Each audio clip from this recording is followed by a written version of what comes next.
Hi, I'm Kelly. This is the second episode of the new Greek shipping podcast series. And today I have a very, very special guest here with me. She is one of the most intelligent ladies I've ever met. She is a familiar face, actually, to many. She comes from a very renowned shipping family, but she continues now with her own contribution to that legacy. She's a key figure in the Greek shipping industry today. And on top of all of this, she is one of my dearest friends. So please join me to welcoming today Miss Ioanna Procopiou. Hi, Ioanna. Well, hi, Kelly. Thank you for accepting my invitation. Thank you very much for your kind introduction. You flatter me. I mean every word, every single word. So I'm curious, and I wanted to ask, why did you accept my invitation in the first place? Because you're my friend. So you've why shipping? Do you like shipping? I like shipping a lot. Why you do like shipping?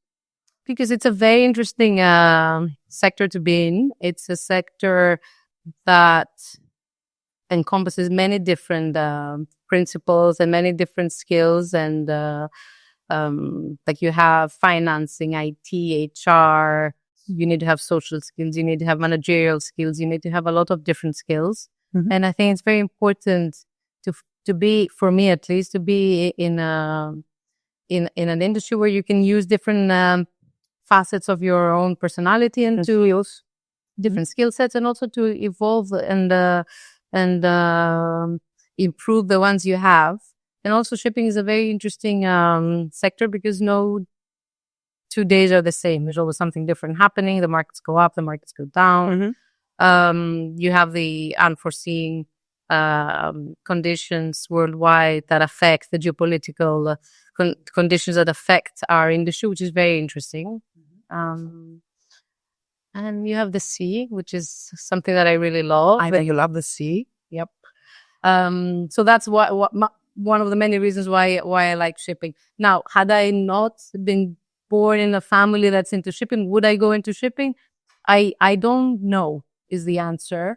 It's a industry that is difficult has a lot of barriers to entry. You need a lot of guts to enter this industry. So had I not been brought up my whole life with shipping discussions over dinners and problems since we were very young and listening to all of these discussions, I don't think I would have taken the step, to be honest. Mm-hmm. So, yeah, that's the honest answer. Okay. And what is the strangest thing that you've ever seen on a vessel?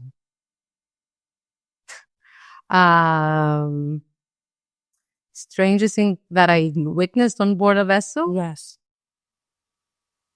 I think it was me and my sister on board a ship while we were doing sea trials. And that was sharing a cabin. What ship? What vessel type?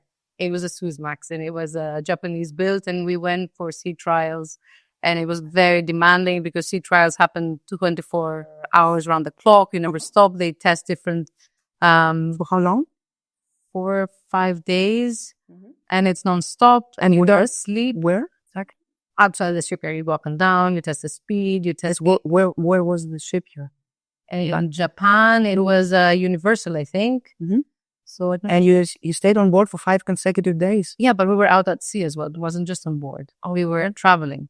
Mm-hmm. Yeah, full speed and then stop and then again and then different tests and testing all the machinery to see that they perform within the specification, the speed that is within the spec and the consumptions and everything. So there's a lot of tests that happen, and you have to be up and with your overall boiler suit, yeah. And just your helmet,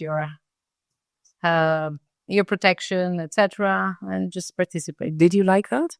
Very much. What did you like? Very interesting, because you see the finished product of a project that's been happening for a few months. And do you chat? Do you discuss with the seafarers? Of course, you discuss with everybody, and also you have it's a very interesting situation because you have your own site team mm-hmm. that has been there all along while you were building the ship. Who is included in this team usually? The supervisor of the site office. You have the people, the team that was from Greece sent to the shipyard to monitor the construction. Then you have the classification society who was alongside the whole time while you were building the ship. Then you have the shipyards team that are in charge of this. Then you have some engine manufacturers. It's a big team. It's a big Plus team. the crew that have to. What about the crew? Tell me about the crew. They have to be on board. No, tell me about you and the crew. You have you share the meals. You share the mess rooms. You spend time together. You see them working. They see you working. It's nice. It's a bonding. It's a bonding exercise. But of course, for 4 or 5 days, it's not such a long time, but it is good. And you have a different appreciation of the crew if you've sailed with them and what they go through. And the 5-6 days that you're doing sea trials is a very small time. They spend many more months at sea. And it's quite interesting to hear their stories after hours. But to be fair, during sea trials, there's no after hours. It's all the time. So you're around the clock. So it's quite challenging, and you don't have a lot of time to bond with the crew. And I haven't done a longer trip. Okay. It sounds interesting. It's very interesting. I would love to do that again, actually. Sea trials is a very interesting time. Please invite me. Next. I will. If I go, for sure, you'll be top of my list. Thank you. Are there any misconceptions that people have about being the daughter of a... I think the main misconception that people might have, which is not necessarily everybody, but it's like that it's easy to actually carve your own route. You have to prove that you're worthy of being the son or the daughter of your parents. You have to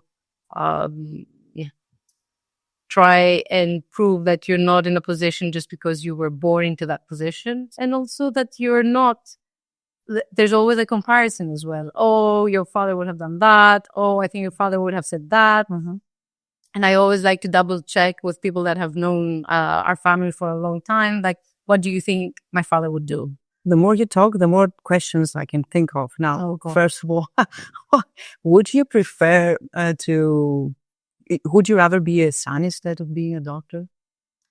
Listen, I don't think that gender should be a discussion generally in the century we live in, but it seems that it still is a question in society. And the more we try and distinguish and the more we demand for equal rights, the more we prove that we don't have equal rights. So I think that nature has intended different roles for men and women, and it's easier for men in the workplace, but it's easier for women at home. We're more innate to raise families, to raise children, to keep a household, etc. I think women bring different skill sets to work than men do. Men can be probably more focused on women, but women have a good tendency to be able to multitask, which I think is essential today. What about personal relationships? I think if you're capable as a man or as a woman, the skills that you need for personal relationships are empathy, are the ability to listen to whoever is talking to you, to sympathize, to be able to understand where they're coming from. I think these are the same whether you're a woman or you're a man. I don't see it as would I have preferred to be a son? No. I think I have different challenges as a woman, but I would have different challenges as a man as well. So So you're fine with that? I'm fine. When I was younger, I would like to have been a boy, but I think more sports related and I think more liberty to do things that girls are maybe more back then, you mean? Back then. It's also long ago. But now, not anymore. Yeah. Listen, you have boys and you have girls. You're more cautious of letting your girls go out at night than you would your boy. If you had to build a shipping company from scratch now, what would you do in a different way? I think not very different than what we're doing now. I think you have to take what is already there. I mean, if I had to do it from scratch without any family or anything, without any resources, existing resources, I think the most difficult thing when you start is to find the financing. So you'd have to have either partners, or you'd have to have good relations with banks or access to the financial market. So, and referring to the structure of the company, would you do something in a different way, more innovative? no, I think the structure of the company is always very, very similar to what there has been. There's a reason why all shipping companies are pretty much structured in the same way. So no, I don't think so. Mm-hmm. Did you have something else in mind? No, I'm just asking in case you had something else in mind, but you don't actually If I had implement. in mind, I implement it. So I mean, I wouldn't do something different. Do you like changes? A lot. Why? Why? Because you learn, and then when you learn, you have to try and see if it works. And if it works for you, then you have to implement it. And I'm very pro doing all these changes. But what about the cost of change? So you're not change resistant at all. You're not afraid of the cost. The problem with change is that you might have the mentality that you want to change, but you need your team to have the same mentality. So how do you convince your team?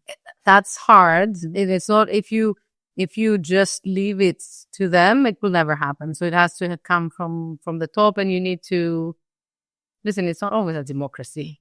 Sometimes, when I've led to that democracy, things don't happen and don't change. So you have to actually have deadlines and milestones and things that need to be done. Because if you leave it at there's discretion, it usually doesn't happen. So that you have to have like the management fully involved in the changes that you want to implement. So you're good with deadlines.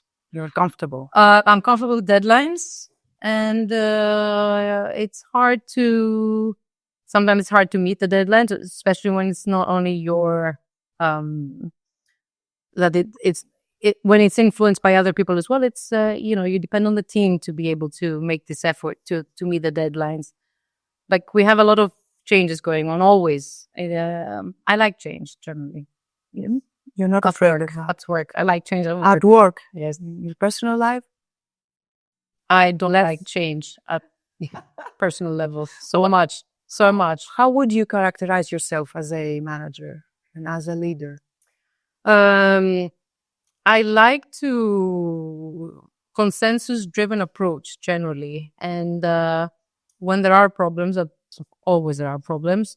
I like to have the team involved in suggesting the solution and being part of the solution as well. Because if you just tell them, okay, we do this, you do that, you don't really have buy-in from the team. The team needs to support the decision, and the team needs to believe that this is the right decision. So I always ask, what are our options? What should we be doing? Is there something else that we should be thinking about, etc.? And now, usually when we do have a problem, they come with A, B, C as the solutions, and then we discuss and we go ahead. So you involve them, you engage them in the process, and get feedback from them, and they get feedback from you. Yes, always. So it's a teamwork, right? It's always a teamwork. So what kind of manager are you? Characterize yourself. Consensus-driven. Consensus-driven. Yes, but at the end of the day, the responsibility rests with me. So consensus-driven, yes. Usually we end up with the same result, but there are times that I'm going to say, listen, this is where we draw the line. This is what I do. This is what we have to do. Depending on the case, right? Depending on the case. It's rare that it's not consensus-driven, to be honest. I like that, but that's generally my style in life. I don't like friction. I don't like conflict, but don't overdo it, because then I'm going to bite. Okay. I have a question from a student of mine. I asked my students to propose several questions, and I think I picked the most interesting one. It was my student Benissa that actually thought of this question, where he wanted to know, what is your biggest mistake? That's an interesting one. My biggest, I make many. So first of all, one of the biggest mistakes is that you have to learn from your mistakes. And if you don't, that's the biggest mistake of them all. So you have to make a mistake and hopefully you learn from it. So I think that, I don't know which one to say, because there are numerous mistakes. The one that comes first, maybe. I don't want to say it. Okay, the second one. One that you want to share with us. Let me think. That's a tough one. Let me think about it because I don't want to share the first one. We will revert back to that. Yes, let's circle back to that. Let me think of a second one. If your life was a movie, The first one would be that I let someone leave that I shouldn't have let go. I didn't fire them. They chose to move on. And I regret that. And I should have acted sooner. That's the one mistake. But that's the biggest mistake. That's one that I regret today. But the way that the circumstances were led to that to happen. So it's not just me that have a role in that. It was, some things, once they happen, you cannot undo them. So they wanted a career, let's say, step up. But we found someone that was more fitted for the job. And since they wanted that position, before that, they wouldn't have changed. But since this was mentioned as an option to them, then I feel that they wanted to move on. And you cannot undo that. But you still believe that you should have done more for that? No, I still believe that the person we got after all is more suited for the job. But as a result, we lost a very capable man. Okay. But it wasn't something that could be undone. Okay. So it was a mistake or not? At the end, cannot take. I can Time will tell. Time will tell, but time has told. But anyhow, I don't know if it was a mistake because, the mistake was to have suggested that role in the first place. So if a movie was made about your life in shipping, Yes. what would be the title of the movie? Too soon to tell? I don't know exactly. I hope we don't never do that. Anyway, it's too soon to tell. On Netflix. Every Friday, a new episode. No, I'm super busy, generally. So they would see a woman running around. Yeah. Do you like publicity? No. Why not? Are you extrovert or introvert? As a person, I'm not sure. Extrovert. You're not sure? No. You can tell. You know me. You are an extrovert introvert. Okay. How we manage to put both things in one sentence. You can manage that. I am very private, so I don't like publicity generally. No. Yeah. It's not my strong suit, but publicity is a means to achieve things. So it's a vector. It's a vector. Like I think, yeah. Do you prefer collaborating with females or males? Both. Doesn't matter. Equal. Yeah. Same.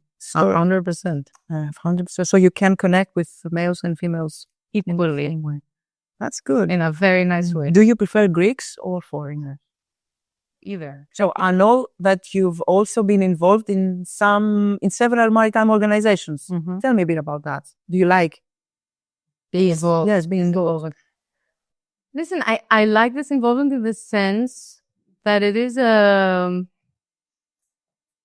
think I also have an obligation. I believe that a lot of regulations, first of all, any industry functions in a framework which is regulatory, tax framework, and many other frameworks. But one of the frameworks that is very important is the regulatory framework. One set of bad regulations can actually kill a whole industry.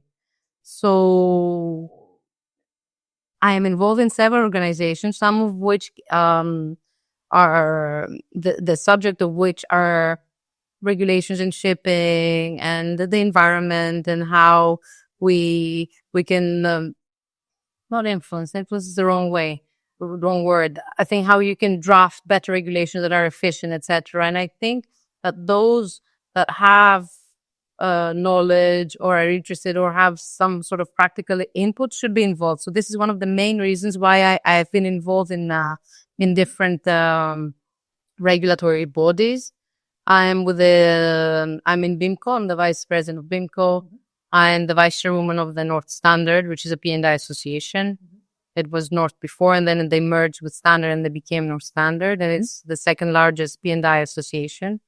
But P&I, for those who don't know, is Protection Indemnity Club. Exactly. And it's a mutual. So we all put money in a big bucket. It's a pool of ship owners. It's a pool of ship owners. And then the managers of the club manage those funds and allocate them in order to protect usually third-party liabilities, or it's also for pollution, which is a very big topic, and ship owners are very much aware of the environment, etc. So that's what the P&Is do. Then I'm in the Union of Greek Ship Owners. Do you like the union? I like the union a lot. Why? Because You feel proud of being a member of the union? of course. The Union of Greek Ship Owners does a lot of work. They have a very big philanthropic side to them. It's called Synenosis, and a lot is being done through Synenosis for the betterment of society, education, relief efforts, etc. So I think it's a very, very important to give back to society, and that's very much what the Greek ship owners have at their hearts. And of course, we're a very good group of people that complement each other. There's a good dialogue going on, and when you have a good dialogue and a lot of challenging between the colleagues, and did you think about that? Let's see this from this point of view, etc. You always come up with better results. So having 30 people around the table, because 30 are the members, the elected members, is a very nice. It's a very nice atmosphere. We have a very good president as well, who's very inclusive. And I'm very happy to be there. Do you have time for all these things? No. You don't? But you can manage, right? I think it's an obligation I have. When you're home, you feel you need to be at work. When you're at work, you feel you need to be at home. And also then all of these organizations, you have to travel a lot, and that takes time and effort. But I think it's very important to keep busy as well, especially because you mentioned gender. As a mother and as a woman, you might have the urge, which you can also give us feedback on that you might have the urge that you can stay at home and raise a family, but then at some point they leave the nest, and then you're left with like 10 years or 15 years or maybe 20 years of doing nothing, and it's really hard to find balance and meaning in how you feel your day. So I think it's very important to keep busy. And I think it's also a good role model for children to see their parents working, both parents earning, and to be not necessarily the earning part, but to see the parents being involved in something that they like. I think it's a good role model to see them happy at work, because the likelihood is that they will also find a job that is fulfilling and meaningful. Do you find your job fulfilling? Yes. Yeah, very much so. I'm glad. No, I like it a lot, and I'm sure that if I had the patience or the beauty of being a teacher like you are, I think it's even a more fulfilling job than what we do. But everybody has their own path to follow and their own story to write. So it's also a matter of luck and how things work out for everyone. How do you switch off? Easy. What? Meaning? No, it's not easy. Like when you're home, you have to switch off. Otherwise, it's impossible.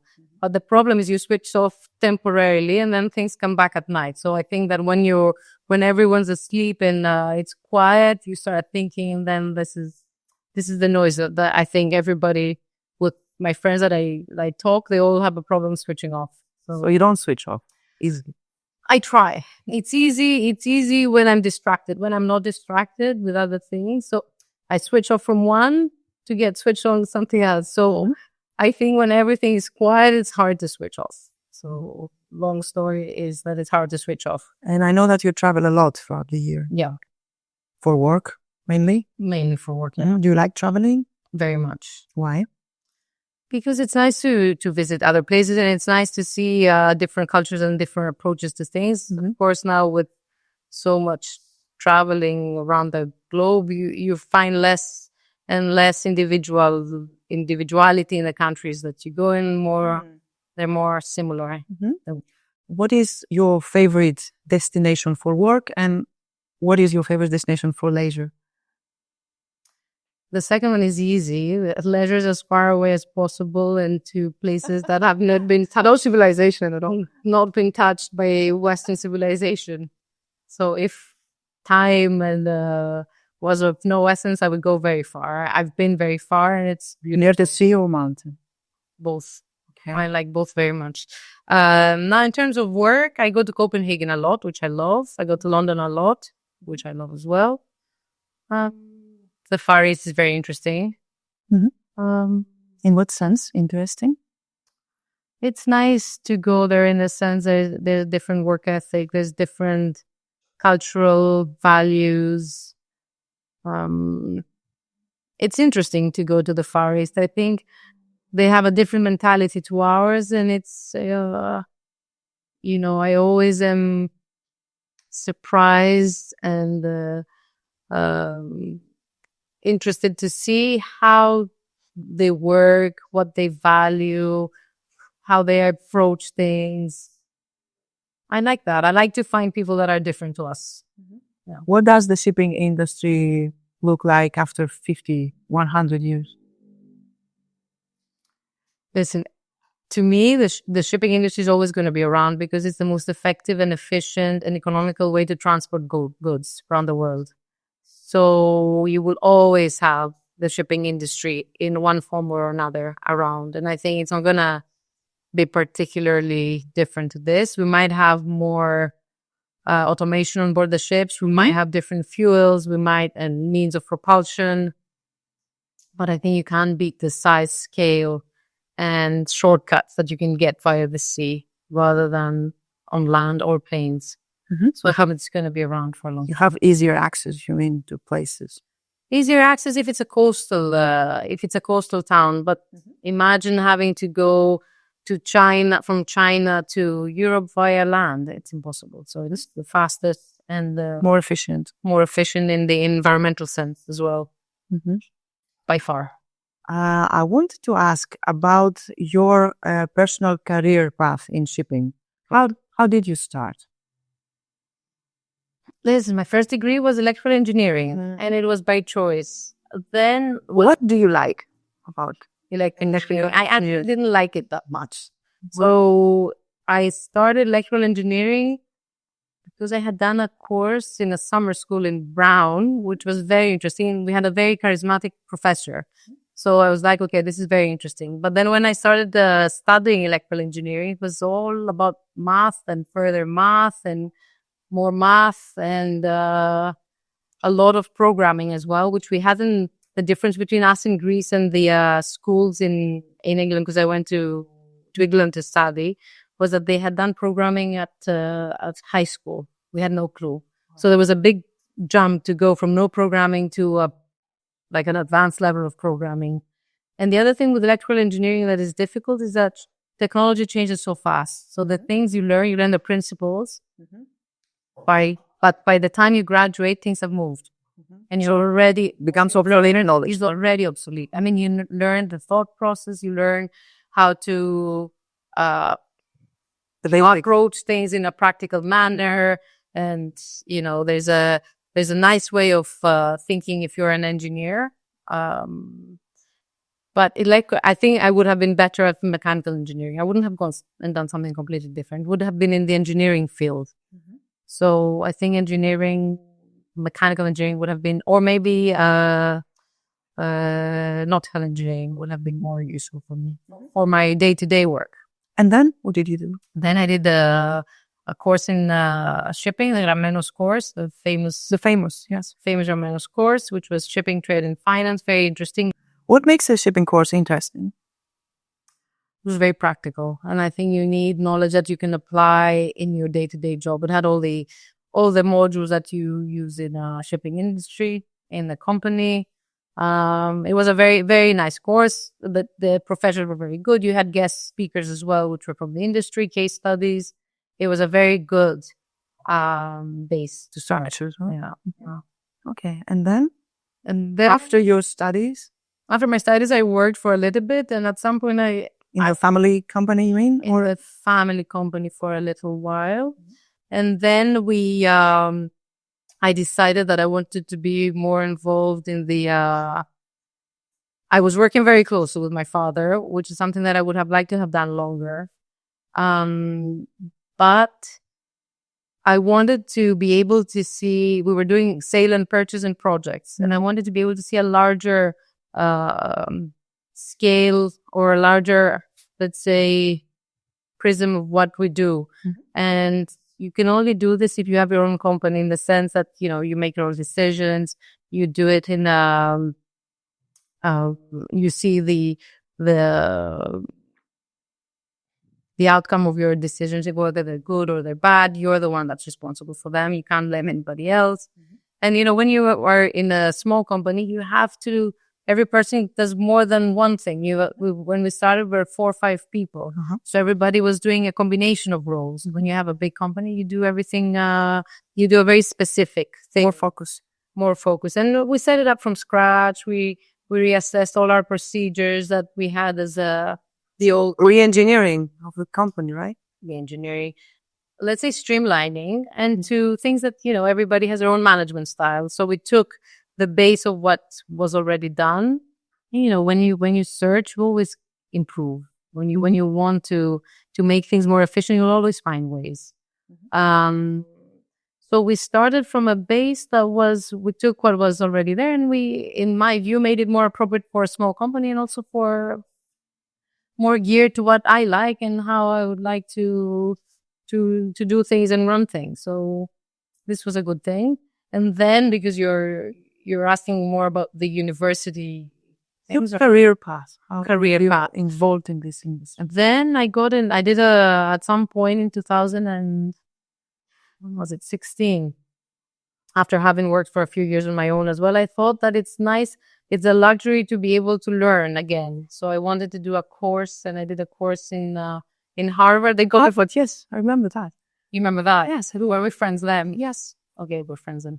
So I went to Boston, and I did a course which is called Program for Leadership Development, which is, for them, it's like an executive MBA, which is like a short. So it was a lot of work, but it was very interesting, and it was useful at the end of the day. Very useful. Very useful in the sense that,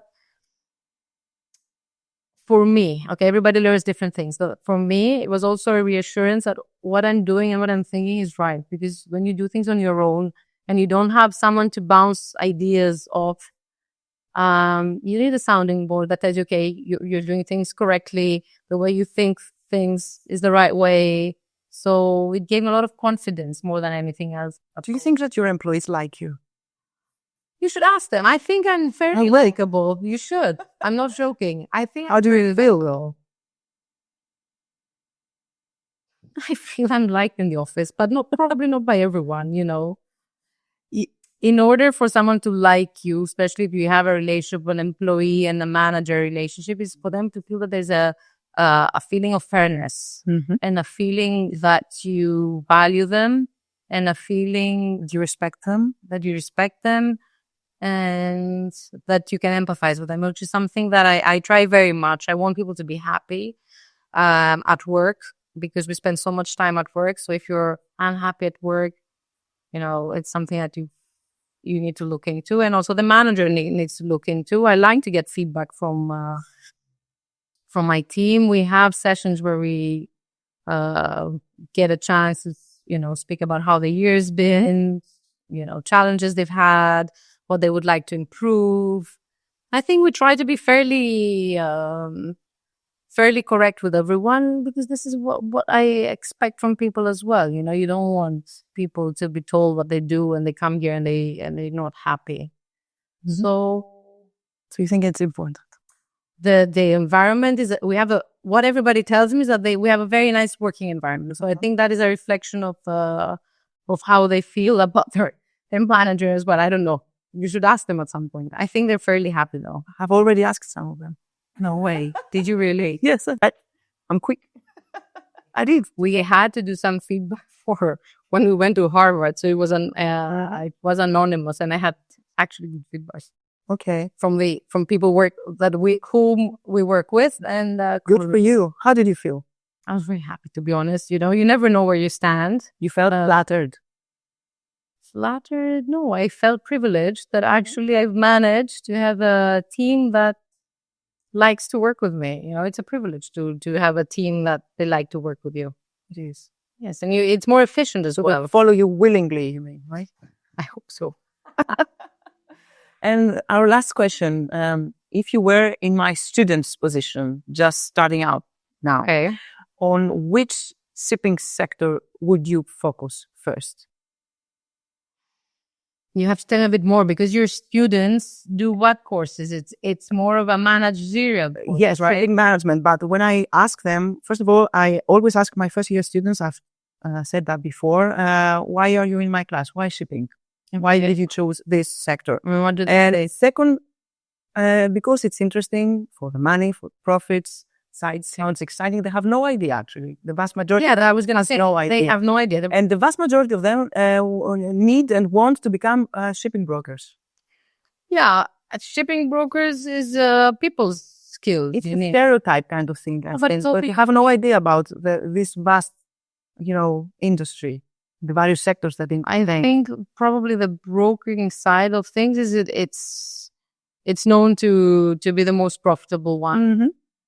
But it's also people skills. You don't even have to have studied through shipping to become a successful broker. A ship broker, you need to have to be an honest person, because at the end of the day, if you bullshit people, they're gonna find out sooner or later, and then you lose your credibility.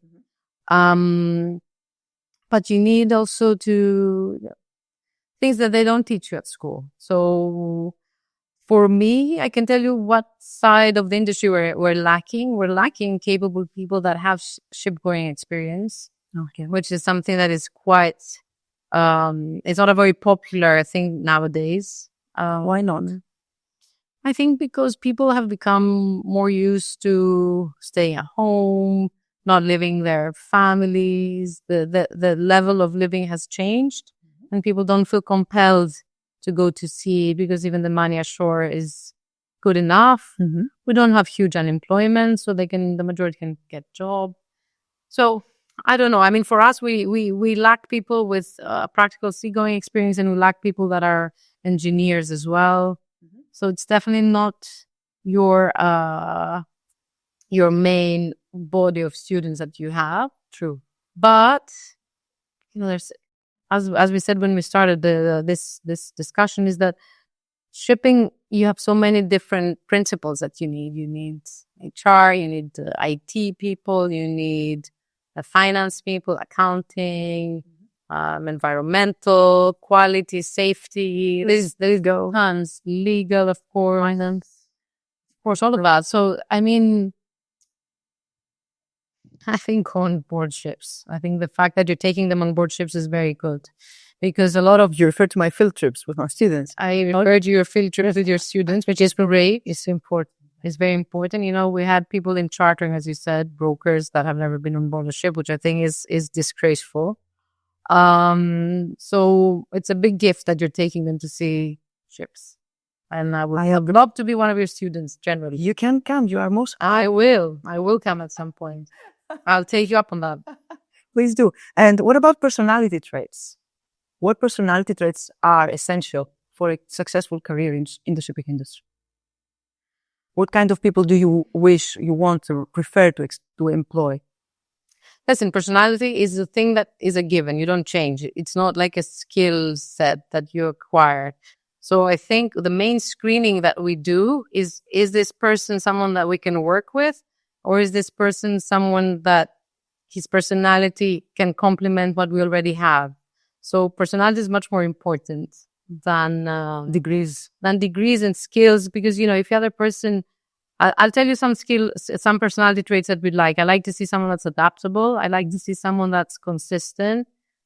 A sign of a good student shows someone, I ask them for their high school degree. I ask them for their university degree. Not so much to see the actual number on the report card, but conscientious people that can keep deadlines. That a good student is someone that can keep deadlines, someone who performs under pressure. But it's not necessary, because some kids don't do well at school because it's not very interesting what we're studying at that school. And the way we teach kids nowadays is very backwards. So That's a people, beautiful skill. the survival of the most adaptable is the one that survives. Kindness is important. What about ethics? Ethics is important, of course. You need someone that is honest. Honesty is very important for me. Do you like flyers? What's flyers? Employee flyers. What is that? People that, don't stay for long with a company and change. Depends the reasons why people change. I mean, it's good to have loyalty, but loyalty is something that you cultivate as well. You can't expect loyalty if your company is not geared to keep a loyal employee base. So what a company needs to do that? What does a company need?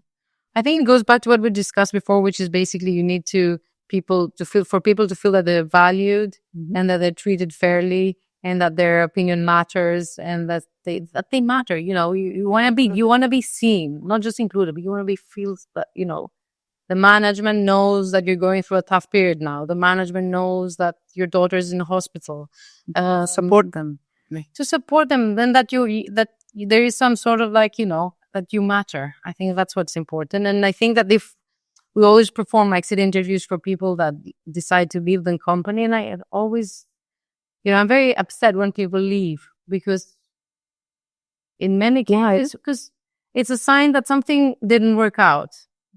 And you need to know what didn't work out. I always like to know what it didn't work out and how we can improve. So that you make an exit interview. Always we make an exit interview.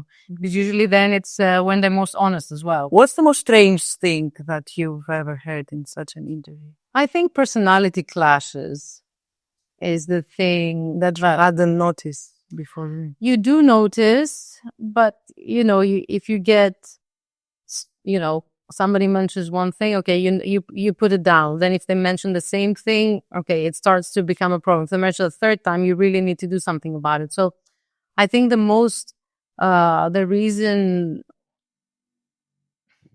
that's why I said the team it plays a big role. You need to find people that complement each other, that can work well as a team. So the strangest exit interview, I don't know which one it has been, but it always comes down to either they wanted to have a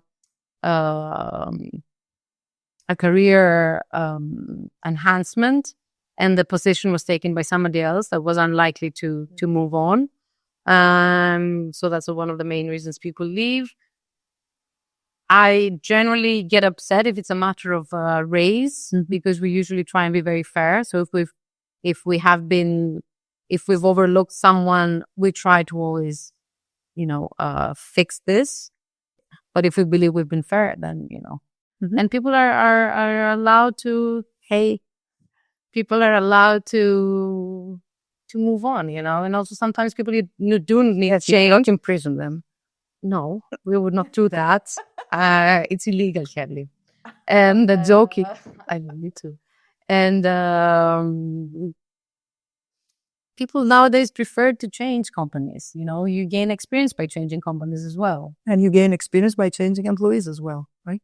Yes. And I think what is reassuring for us is that I would say the majority of people that have left want to come back. And they always, they come and see us and send their CV again. So it's a sign that they like you. That they like the company. Me, okay, it's a one thing, but at the end of the day, it's the team they work with. Because I see the managers on a very regular basis, but I don't see everyone on a very regular basis. So it's from all from the spectrum of all the ranks that leave, and all the ranks want to come. The majority want to come back. So it's a good sign for us. Yes, I guess so. We're doing something right. Thank you. We try. We really try. The one thing that we do is that we really try to have good working conditions. Thank you for this discussion. It's the first time that we have had such a discussion on camera, because I always pose hundreds of questions to you, because you're so interesting and so intelligent, like I said before. Very sweet. And I mean that. And I always bombard you with questions. Yeah, but you know how I introduce you to my friends? No. The most intelligent friend I have. There you go. Yes, I've heard that. Yeah. So thank you. So thank you. It was my honor and great pleasure to have you. Me too. And thank you for your time, and thank you for taking and bringing everybody here to do this. Thank you for your input, for your interesting input. I think that our audience, and especially my students, will be very, very, will enjoy this episode with you. Thank you so much. Thank you for all the best. Same for you. All the best. Thank you for your attention, for joining us, and we love shipping. Till next time.